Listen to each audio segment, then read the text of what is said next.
Welcome to the Peak Endurance Podcast. Episode 120 is another interview with Luke Nelson, chiropractor at Health and High Performance. In this episode, we discuss hamstring tendinopathy. A hamstring tendinopathy is an overuse injury of the high hamstring tendon where it attaches to the ischial tuberosity, which is the sit bone of the buttock. Typically, this condition occurs in runners who have suddenly increased their training volume and or intensity or started lots of hill running. Those with a developed hamstring tendinopathy will complain of a deep, annoying buttock pain during activities such as hill walking or running and or prolonged sitting and driving. I hope you enjoy this episode, so it would be really wonderful if you could hit subscribe, can't talk, and write a review, either here on YouTube or on your podcast platform that you listen through. This really helps to increase its audience reach. I really appreciate your help. Are injuries or niggles ruining your enjoyment of running and hindering your performance?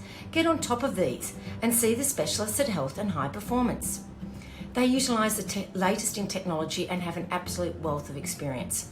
And in this way, the team at Health and High Performance can assist you with all of your running injury and performance needs. So, to get back to enjoying your running and achieving the results you are capable of, head to healthhp.com.au/run, or you can easily find them on Instagram, Health High Performance. Health and High Performance are located in Mont Albert, Melbourne. But of course, like everyone nowadays, they're available for telehealth appointments, not only Australia-wide, but also around the world. Contact them on their website to find out more. They would love to help you.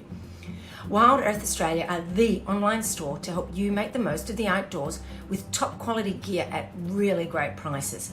Peak Endurance podcast listeners can use the discount code Peak Endurance, or capitals, to get 10% off at checkout.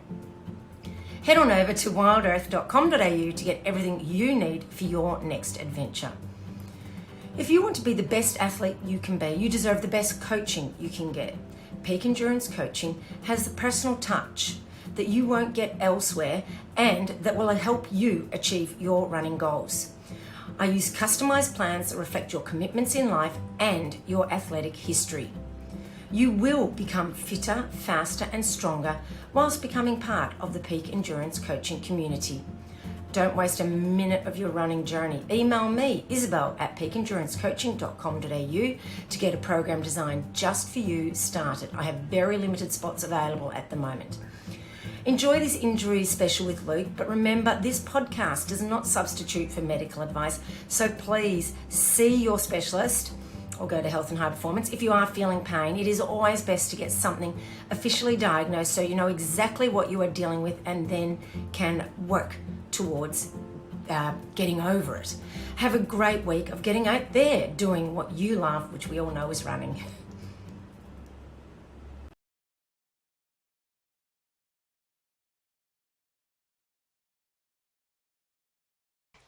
Hello and welcome to the Peak Endurance Podcast. And once again, I am welcoming Luke Nelson onto the podcast. Hello. Thanks, Isabel. Yes, yeah, great to be on again. And again, we're ticking off through these injuries. We've got another tendinopathy today. We've spoken about Achilles tendinopathy in the past, and now today we're going a bit higher up into the buttock there, and talking about. So we're going to talk about all things hamstring tendinopathy. And it is quite a common one for runners, and I certainly hear often about it through friends and so on, that people are struggling with hamstrings, and it tends to hang around for a while. So I think it's a good one for us to go over and try to help people with. Yeah, it is. Look, it is a particular nasty one. It's probably out of all the tendinopathies, if you'd ask me which one I would rather not get, I'd say it'd probably be this one.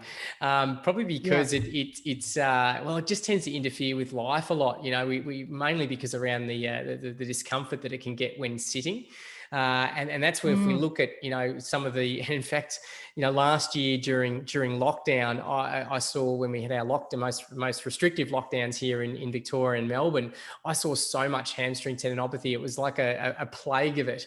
It was a lot of that was actually centered around the amount of sitting time that people were doing, because I saw this this was popping up in not just runners, but also non-active people, and because they've been sitting for so much more than what they'd used to. So it's really can be a frustrating one to deal with for runners, but also non-runners alike, and even in gym goers as well too. And if we look at some of the common symptoms that people will describe with this, it's a pain that's really quite high up into the thigh there. It's almost at the crease of the buttock. So people will point usually with the fingers and say, it just hurts right up around that area through there. It doesn't tend to refer so much down the leg, but it can. The reason being is that you've got the hamstring tendon that attaches right up in the buttock, but then right next to it, you've got the sciatic nerve. And when that tendon is annoyed, it can also annoy the nerve that lays adjacent to it. And that can start to sort of refer some pain down the legs. But by and all, most of the time, it tends to be more confined around that buttock area. Things that tend to aggravate it and annoy it sitting. For the runners, it's hill running. So we were running uphill, and that's sort of putting a bit more tension and compression on that hamstring tendon there. It's faster running as well. So as we run at faster speeds, we're striding out further in front there, and we're sort of getting greater knee towards chest movement, and what we call hip flexion. And that again sort of puts that hamstring tendon under more compression. And then we've got, again, in the gym, so moving away from out in the running track, we've got things like squats and deadlifts that can create, again, that compression. And that's where we think that, and it's still a condition that hasn't had a lot of research into it, but we think that the current line of thinking is that it is the compression of the hamstring as it attaches right up into the buttock bone, into the sit bone. And what makes that hard for runners is because we often don't have a lot of padding around our buttocks. So, being often more a slender build. And unfortunately, then we're sort of more prone to that compression and the agitation, because we don't have the any overlying fat or a lot of muscle to protect us as we sit down.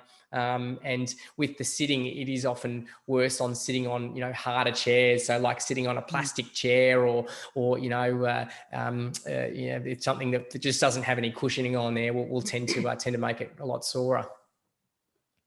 Can I ask, why uphill running? To me, not being an expert in the field, obviously, I would have thought downhill running would perhaps be more aggravating to it. So no, it's good. Uphill running? Yeah, it's a good question. And the uphill is, again, due to the amount of that hip flexion that you're getting. So as you're going uphill, you tend to bring your knees, drive the knees further up towards the chest there to sort of clear the ground.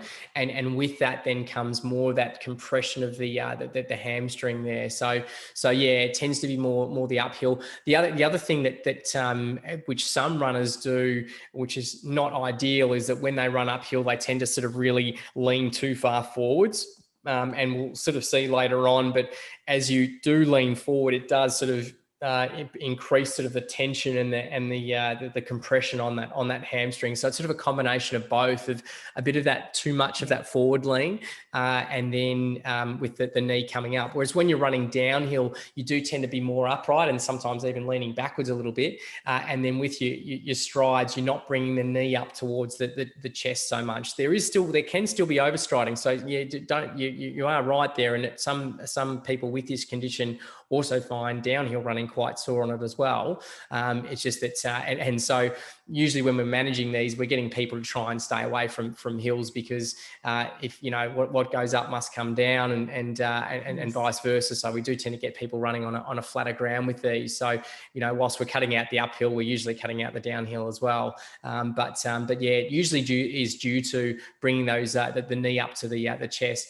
The other thing that tends to aggravate these as well can be stretching, and so we can see this in people that have done something that does involve a lot of stretching. So, for instance, if a runner has decided to take up yoga, they've added yoga into the mix, or Pilates, where they've got to bring the the leg straight up, and or they've decided that I need to improve my flexibility. I'm going to do a lot of toe touch stretching, those sort of things, which put a lot of sort of pull and potential compression on that hamstring tendon there, can aggravate it. And so these are some of the things that we do tend to find, with the increase in stretching, the increase in sitting time, especially on a harder chair, the running, obviously, and then in the weights, things like with the deadlift. So as good example through here, you can see how that's in that position, the bottom of a deadlift there puts a lot of that pull on through that hamstring tendon, and certain medications as well. And there's other things in terms of hormonal influences as well, which can make people more prone to developing this hamstring tendinopathy. So a few things there that we see. And then, like we've previously discussed with all our other running injuries is, there's lots of things that will go into a running injury, lots of things that will contribute to it. So, looking at what your stress is like. So, your workload, your training, how that's been managed, your recovery, what that's like. Obviously, poorer recovery can increase the stress on your body. Stress in everyday life, obviously with lockdown happening at the moment and like it has in the last year and a half, that can be quite a stressful time for people. So that can actually contribute to these things forming. And then on the other side, things that might protect us from an injury are things like our strength and how we move, our biomechanics, our running gait, and those sort of things too. So lots of things that can contribute into it. And this is always something that when we get someone with a hamstring tendinopathy in front of us, we've got to figure out, well, why in this person, why has this happened, and how do we then formulate a plan to work around it? Because you can have two people with exactly the same diagnosis, but there's different contributions for both, and so difference in management as well. And if we have noticed some people, you were saying about previous injury, that some people have a tendency for it to be a recurring injury. Do you find that happens a bit too? We do. I mean, it's like that for a lot of injuries, that if you have had an injury once before, you are more prone to it, and that's especially so with the tendinopathy. So with your Achilles tendinopathy and your plantar fasciopathy or plantar fasciitis and your hamstring tendons, they do have a tendency to recur, and they're sort of, we never like to sort of say the word, but it almost an injury for life, in that it's something that you sort of have to you do have to manage it. That if you don't do things right, like say for instance you were to do all of a sudden to suddenly increase your training load at a certain point in your life, then that's something that may rear its head. It's not saying, when we say an injury for life, it's not something that you're going to have pain in this area for the rest of your life. It's more like, if you don't do things right, then that's what's likely to recur for you. So this is an injury. Is one of those injuries that can persist for quite a long time. It's usually months and months that you're looking to get this under control, and then it can recur at a latter stage. Fortunately with this, and we'll talk a bit more about that with the running, but it is often an injury that you, most of the time, that you can run through. You can continue to train with it as you're getting on top of it. So whilst the pain might persist for months, you are able to run and do things in that time, and often get to your full performance and being able to do everything, but just with this niggling pain that's in the background there. So it is something that can recur.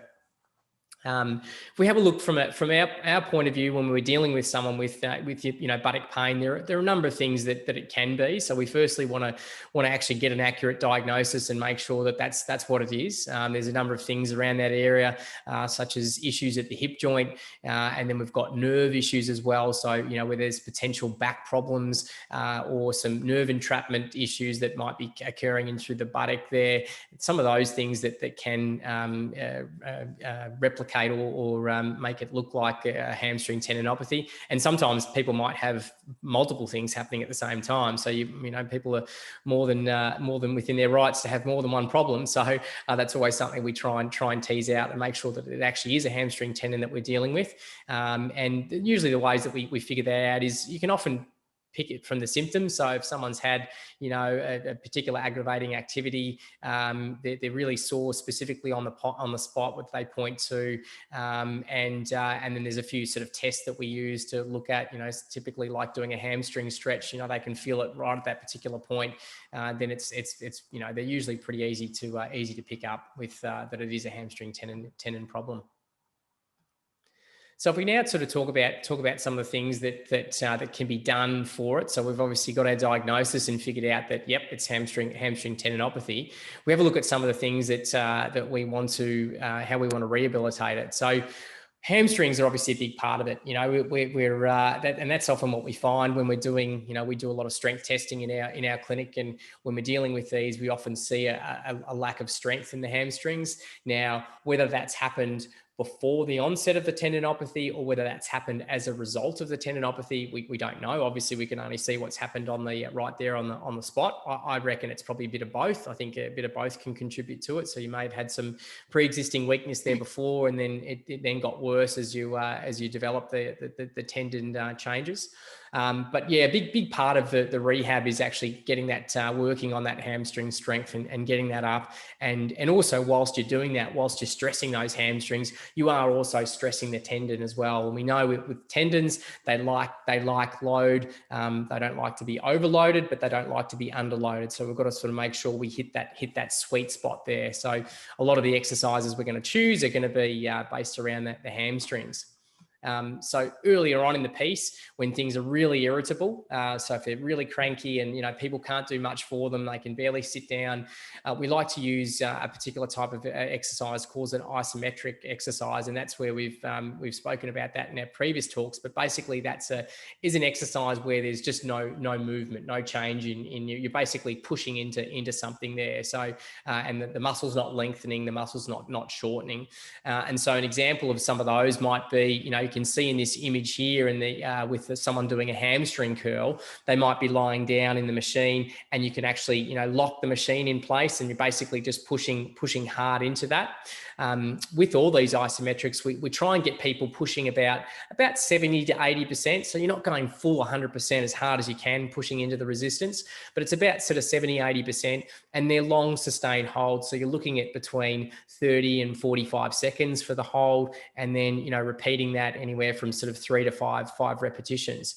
The good thing about with doing these isometrics is, and especially for the ones that are really quite cranky, is that it'll actually often feel better. And most of the time it should feel better after you've done them. So if you've got a particular, you're walking around and the pains, you say you do a squat and you're like, oh, that's a 6 out of 10 pain. You do some isometrics and you'll often see a drop in, down to sometimes a 2 or 3 or below that pain. So they can be really good to help. Can I ask why that is?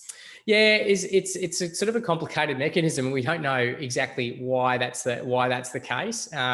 So that's the honest answer. The why that it might be, that potentially with the contraction in through there. I mean, in its simplest sense, is making that tendon happy, or it's almost desensitizing it temporarily. So that's where it may play a role. But we find that's what we call analgesia. So that the window of feeling quite good, that can actually last for some people, can last for a few hours after they've done some of these isometrics. And so these isometrics can be done. So is it something you could do before you run?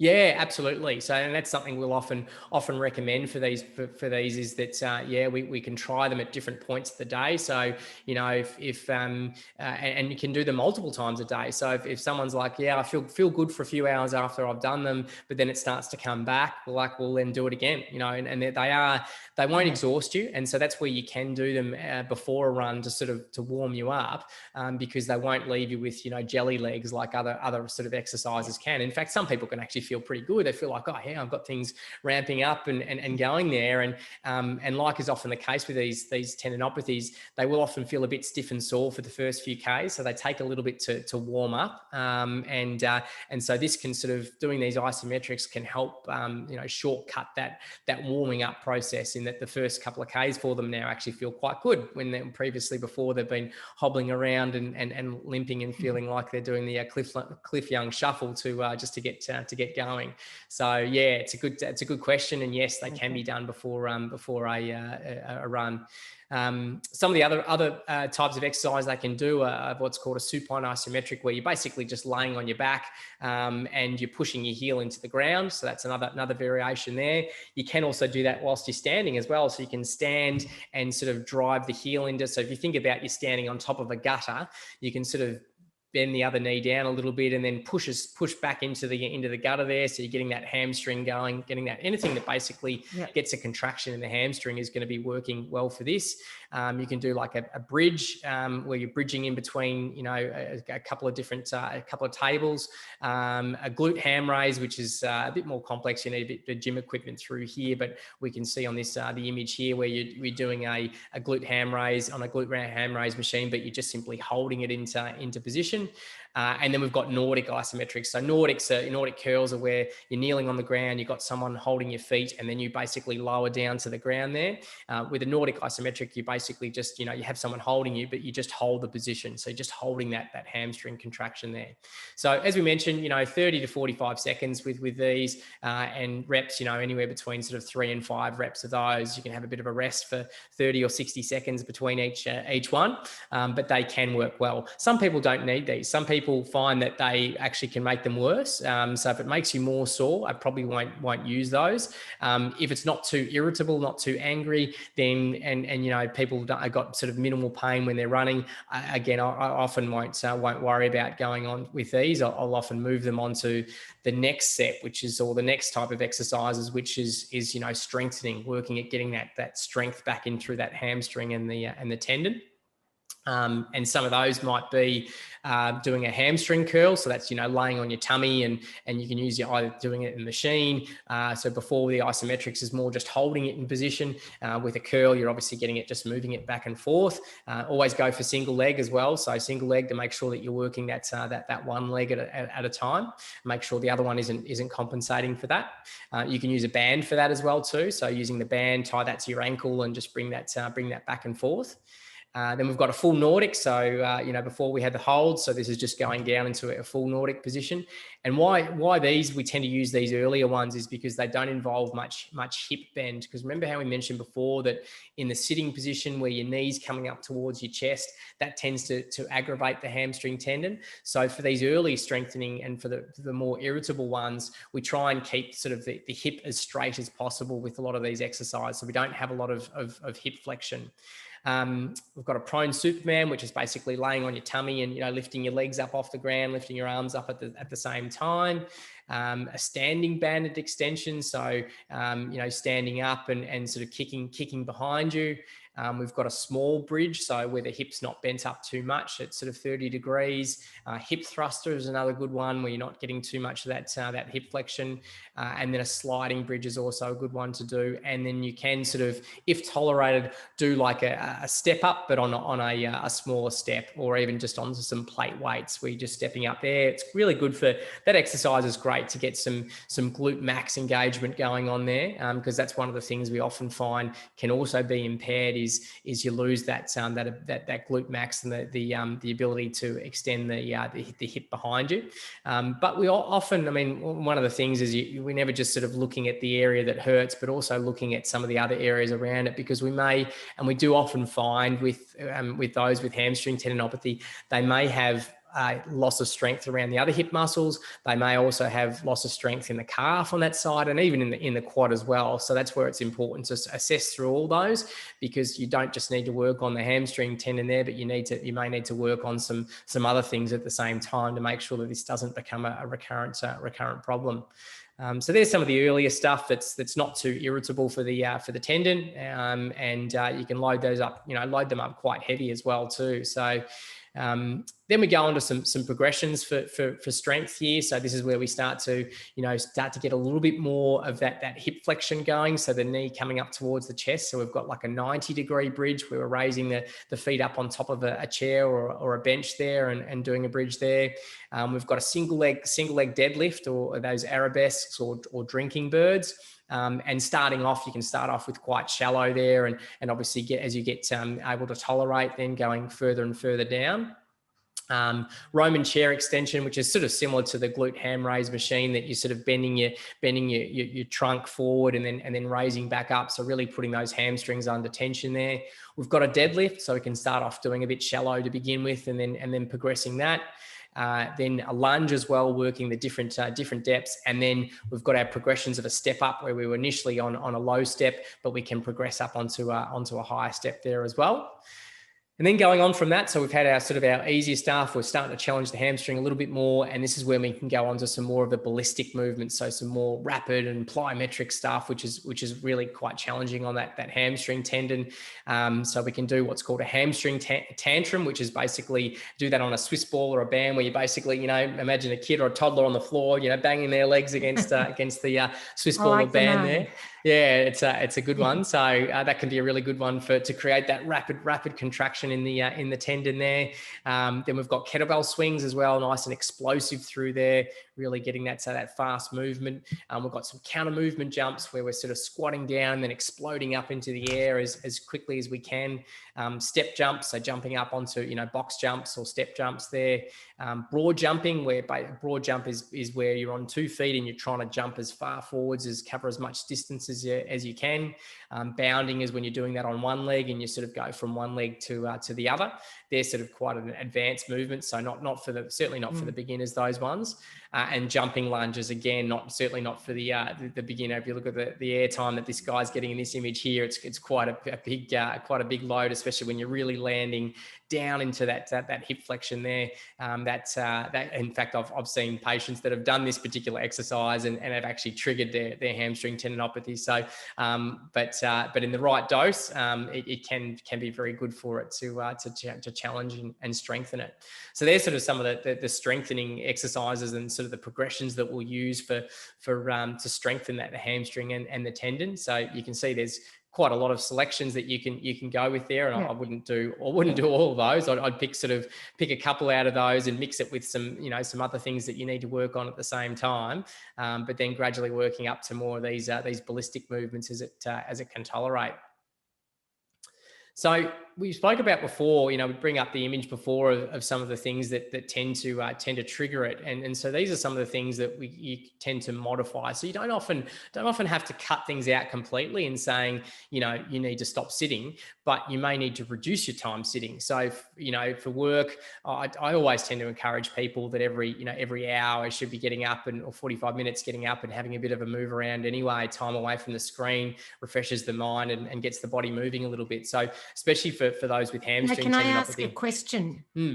Some people, when they have this hamstring tendinopathy, like to get a ball and stick it under their butt and sit on that. What's your opinion on that one? Glad you asked, actually, and that's something I don't tend to advise doing, because again, we tend to find that poking at tendons just tends to make them a bit sore. So you can use for that self massage. You can work around the site, but not directly over it. So you can work through the rest of the hamstring. So you can use, massage gun or foam roller or the massage ball through the rest of the thigh. And you can also work in through the rest of the buttock with those sort of things. But in terms of where that hamstring tendon attaches up into the sit bone, I'll tend to get people to avoid that. So don't do that on the buttock there, because it can annoy it. And that's a couple of things. Look, some of the two things I find that people do often get wrong with these is that, one, they're either vigorously massaging it themselves and it's not getting any better.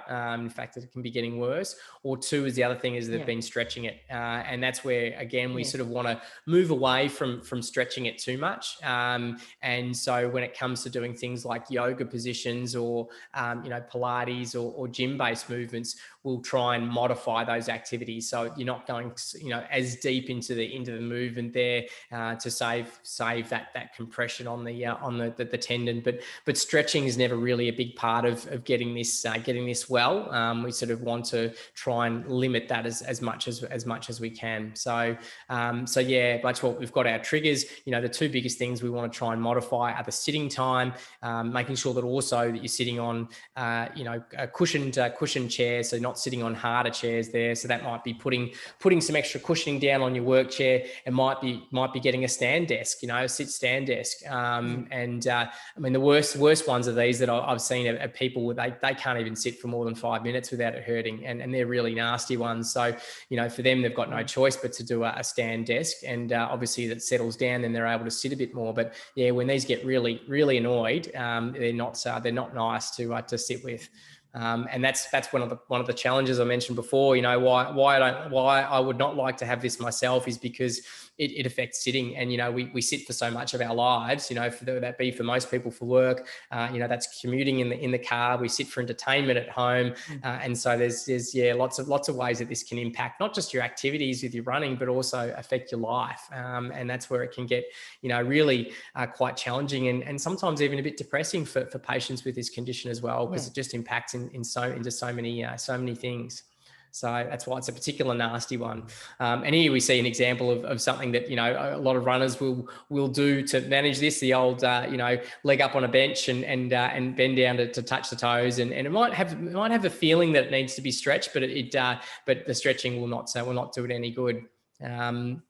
We talk about some of the other ways that we want to manage this, and we always talk about running loads and making sure that we get that right, making sure we don't get those peaks and troughs where you're doing too much one week and then doing nothing the next week. So we want to try and find a level that's suitable for you, where you can manage that tendon. It's okay to have some discomfort there around that 4 or 5 out of 10 in the tendon there, and so long as it's not going above that, we can continue to progress the running. And that's where having a good coach is invaluable here, to make sure that they keep you on track and keep that keep those running loads consistent and gradually building up, and whether you need to have a bit of a rest, then programming that in there as well too. So really important with the running loads. If we spoke about, we touched on with that 4 to 5 out of 10 is safe to have. So that's, we don't want to see it escalating above that during a run, after a run, or the day after a run. So if you're waking up the next day and you're like, geez, my hamstrings, 6 or 7 out of 10, then you've probably done a bit too much. And then what we want to see is that you can actually, so for the next run, say if you've done 10 Ks, well, what you can do is maybe the next time scale that down. You might reduce that by 10%, might even reduce that down a little bit more. Try that. How does it respond there? Oh, that's actually better. And so then you can stick with that and use that to work on, and gradually build that up to then going above that previously sore point, and then continuing to work that and beyond. So we don't need pain-free like managing most other running injuries and these tendinopathies. It's okay to have a bit of pain. They will often warm up as in those first few Ks, so that's acceptable there. But so long as they don't come back with a vengeance afterwards, and people rolling around after the run, it just being so sore, so that means that they've overstepped the mark. We mentioned about the heels as well too. So just trying to limit for those with hamstring tendinopathy, keeping it on the flatter ground for the time being until we see the tendons get under control. And also we don't tend to introduce speed work too much. So just sort of keeping it nice, easy runs on the flat tend to be a bit better tolerated. And then as it starts to settle, then you can start to put some of the faster speed work and intervals, and then gradually hills as well into the mix. Running technique. So we spoke about, you touched on before with that, with the why, running downhill might be an issue. And the other reason also with downhill is that there is often a bit of overstride there. And so some of the things that we can see on this image here, the two things, imagine that the hamstring's running up the back of the thigh here, and it's attaching up into the buttock. So with overstride, as we sort of bring the leg further out in front of us, it's going to be putting a bit of an increased tension in through that hamstring, and then also potentially with a bit of compression there. Now, if we combine that with bending forward, and you can try this yourself, you can stand up with your legs sort of out in front of you, resting on your heel, and then bending forward at your hips, and you'll actually feel that tension through the hamstring. So we want to try and reduce that overstride. So keeping your strides a little bit shorter can reduce the pull on that hamstring and that tendon. We also want to make sure that the pelvis isn't tilting forward. So some people, when they run, their pelvis pelvis can really tilt forward and have a bit of an increased arch in their back. And again, as you do that, if you stand with your leg out in front of you on your heel and you increase that tilt, you'll actually feel, again, you'll feel that tension in through the hamstring there. So we want to make sure that there's none of that happening. And then we also want to sort of run a little bit more upright. So we don't want to be leaning too far forward. And look, some people with the hamstring tendinopathy, sometimes we see some of these faults, and so we work on these. Other times we don't see it at all. We look at their technique and think, well, that's actually pretty good. There's nothing that we need to work on there. So don't think that just because you've got hamstring tendinopathy means that you've got any of these running technique issues. It doesn't mean that at all. It's something we assess. If you've got a little bit of an overstride, then we can reduce that. So there's some of the things that we want to look for running technique wise. And so, just to conclude and wrap it up, some of the things that we look for with the hamstring tendinopathy. So firstly, we want to make sure that we've got our diagnosis. Is it actually the hamstring tendon, or is it one of those things around it? Also getting a really thorough assessment to make sure that, what's your strength like in that area? What's the strength like in the rest of that leg? Also looking at some of those other factors we spoke about before, about what can be contributing to your particular issue. Have you just done a whole lot of sitting or have you just suddenly increased your hill work? Is there a lot of stress happening? Your sleep hasn't been great recently. So looking at all these things and figuring out why for you this has happened. Then we want to progressively strengthen, so especially some hamstring targeted exercises. So isometrics for those that are really angry, and then those progressions for the exercises, with gradually adding more of that hip flexion there as it can tolerate it, and then working on to some more ballistic and those plyometric exercises. We want to try and limit those aggravating activities. So things like sitting for long periods of time, sitting on hard chairs, and also try and stay away from the stretching on that, and also the self-massage directly on that area, as you pointed out before, Isabel. And then also consider, is there running gait, running technique changes that need to be made that may potentially help, and also looking at your running loads as well, and making sure that you're not, that you can keep a consistent amount. It's okay to run with a bit of discomfort there, but not pushing through into too much pain, and not, running three times one week and then nothing the next, and just this up and down seesawing. So there's a few of the sort of the key points that we have for those with hamstring tendinopathy. I just thought I'd sort of, focus on a couple of those points. Now, when you talk about progressively strengthen, and I think we need to really highlight the fact that it's important to continue that strengthening work after it's resolved, because otherwise it does become a recurring injury. Am I correct? Absolutely, yeah, you're right there. And I think that a lot of runners, when this is across the board really with any sort of injury, it's something that will often benefit you to continue to work on that. And that might be whilst you're recovering from the hamstring tendinopathy, you might have a number of hamstring focused exercises, but post you might only you may have just one or two, or you may cycle them. And this is again where it comes to a good good strength coach that can sort of work out how much is enough, and it's something that building strength takes months and months to get that up, and so the pain with these can often disappear very soon, but that doesn't mean that you've got your strength levels up to where they need to be. And if there's that sort of continual deficit, well, as you so rightly pointed out, then it can a lot easier return. So yeah, it is something that I always do try and encourage people to keep something up after they've recovered, and even if they have regained full strength, it's good something to keep going to maintain that good level and make sure that that doesn't drop down again and the tendon becomes cranky. Good point. Yeah, I've noticed that with people, and myself included, that once you start to feel better, you kind of think, well, I'm golden now, and you forget all about it. But it really is important to keep focusing on developing your strength. Exactly right. Yeah. Another point I wanted to make is when you're saying about consider running technique changes, that how important it is to have that checked by someone like yourself, rather than just going out and going, well, I've got this, I'm just going to go and change my technique, because technique changes is one of those things that really only works if you're doing it 100% correctly.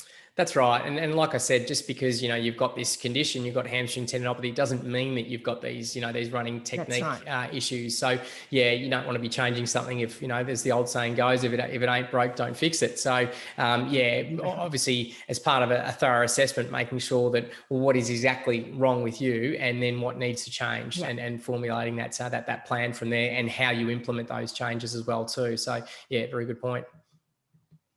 Yep.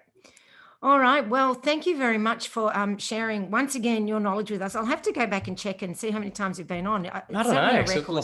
Lost count. I don't know whether we're 5 or 6 now. I actually can't recall myself, but it's always a pleasure. I love.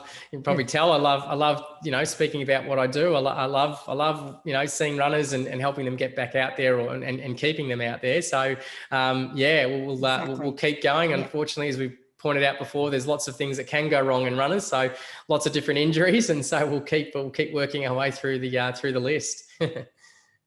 That's right. And certainly if any listeners have any particular injuries they would like to have us focus on, do comment and let us know, because then we'll get to it quicker. I'm sure we'll get to it eventually, but yeah, that way we can get to it quicker. Excellent. All right. Well, thank you, Luke. Appreciate your time. Thanks, Isabel. Thanks for having me on again. See you later.